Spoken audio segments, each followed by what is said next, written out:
کہ میرا ایمان ہے کہ زندگی کے انتہائی مشکل اور چیلنج بننے والے مسائل میں سے ایک تنازعات سے نمٹنا، یعنی انسانی اختلافات کو دور کرنا ہے۔ چاہے یہ گھر میں ہوں، دفتر میں ہوں، کاروبار میں ہوں، کہیں بھی آپ لین دین کرتے ہیں، کہیں بھی کوئی ایگریمنٹ کرتے ہیں، تو یہاں پہ اختلافات جو ہیں وہ ہونا معمول کی بات ہے۔ اس کے بارے میں وہ کہتے ہیں کہ اب کیسے اس کام کو کریں گے۔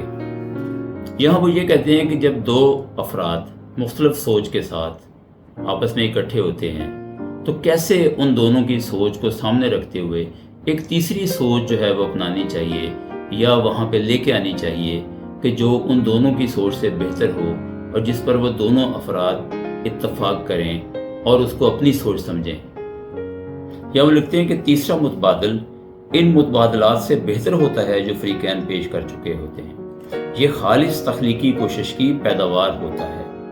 یہ دو یا دو سے زیادہ افراد کی کمزوریوں، ان کی صاف گوئی، ایک دوسرے کو خلوص کے ساتھ سننے پر آمادگی اور تلاش کی خواہش سے ابھرتا ہے۔ آپ کو علم نہیں ہوتا کہ اس کا انجام کیا ہوگا، آپ کو صرف اتنا علم ہوتا ہے کہ اس کا انجام موجودہ صورتحال سے کہیں بہتر ہوگا۔